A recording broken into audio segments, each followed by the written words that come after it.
成經金句句句金，一朝一句好開心啊！老友記啊，早晨啊！今日呢係11月份啦，再多2個月又進入新嘅一年2026年噶啦。哎呀，估唔到啊！我依句成經金句句句金嘅開頭話啊，一朝一句嘅好開心啊！老友記早晨啊，我已經講咗5年半噶啦，都唔錯噶啦。如果你有聽嘅話，靚仔牧師每一早都先同你講老友記早晨啊！我比你啲仔女仲忠心同你一早打招呼啊！你講係咪？老友記早晨啊！無論咧你係早上聽、下晝聽或者你晚上聽都好，總之老友記早晨就係我對你們老友記一種從心發出嚟嘅問候，從心發出嚟嘅祝福啦。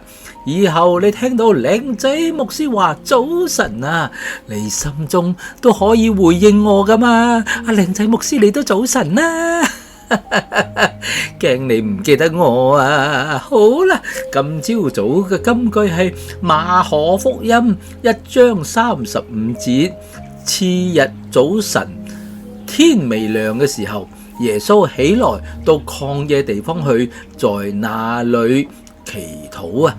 馬可福音1章35節，次日早晨天未亮嘅未光嘅時候啊，耶穌起來到曠野地方去，在那裏祈禱。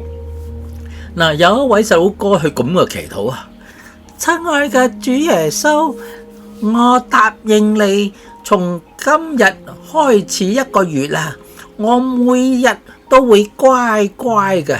求你讓我嘅媽媽買俾我一堂電動嘅玩具火車，好嘛？耶穌。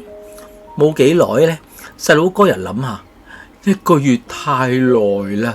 咁啊，細佬哥又祈禱咯，話：親愛嘅主耶穌，我答應你，從今日開始1個禮拜，我每日都乖乖。求你讓我嘅媽媽俾我買一堂電動嘅玩具火車啦，好唔好？耶穌。咁再過多一陣，佢又有諗法，又有主意啊。咁呢個細佬哥呢，將聖母瑪利亞嘅嗰個雕像啊，就快啲拎咗呢，就擠入去個包包入邊，就向耶穌咁祈禱啊！親愛嘅主耶穌，如果你仲想見到你阿媽嘅話，你就如果你想見到你個媽，你就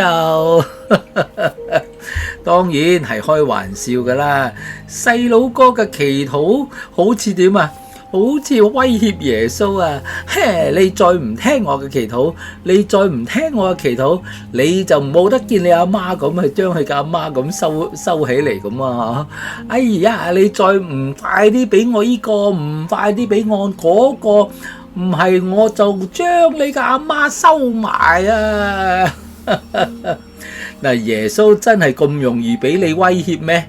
啊，耶穌真係咁容易俾你威脅咩？你諗一諗，你自己嘅祈禱啊，有時會唔會係當耶穌係阿拉丁嘅神燈，又好似咧威脅住耶穌一定要俾你呢個，俾你嗰個咁啊，你至會對耶穌好啲咁啊，佢俾你你就俾對你耶穌好啲，佢唔俾你你就對耶穌啊摩擦咁啊，咁你耶穌俾你啲你就開心啲，咁你就會翻去教堂聚會。如果耶穌唔聽你嘅祈禱，冇答應你嘅祈禱，你就所謂嘅威脅耶穌，你唔聽我嘅祈禱，我就唔奉獻，我就唔翻嚟教堂。你諗下你自己係咪咁嘅呢？嗱，今朝早嘅金句呢，我哋睇到耶穌啊，就算啊耶穌幾忙都好，一定早晨上到安靜嘅曠野，早晨上到安靜嘅地方咧，去遠離人群，在一早就與天父上帝祈禱啦。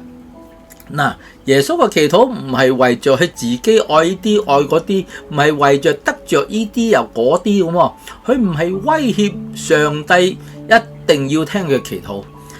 耶穌嘅祈禱只係單純建立與天父親密關係嘅祈禱。我再講多一遍，耶穌嘅祈禱只係單純建立同埋天父親密關係，建立天父親密關係嘅祈禱，你明白嗎？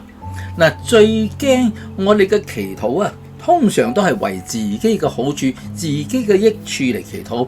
對耶穌嘅心咧，可以有可以冇咁嘅樣，只要耶穌靈、耶穌聽、耶穌俾我所祈禱嘅，咁你就回應耶穌好啲啊！你對耶穌就好啲，咁真係一種對耶穌關係嘅一種嘅威脅咯，你明白嗎？所以老友記，你應該都唔中意你嘅仔女咁嚟威脅你啩？所以老友記，你應該明白噶啦，一早祈禱唔係為着好處，一早祈禱而係為着我因為愛天父，我愛耶穌，願意一早就向耶穌祈禱，與耶穌建立親密嘅關係啦。好啦，今日我就講到呢度啦，拜拜啦。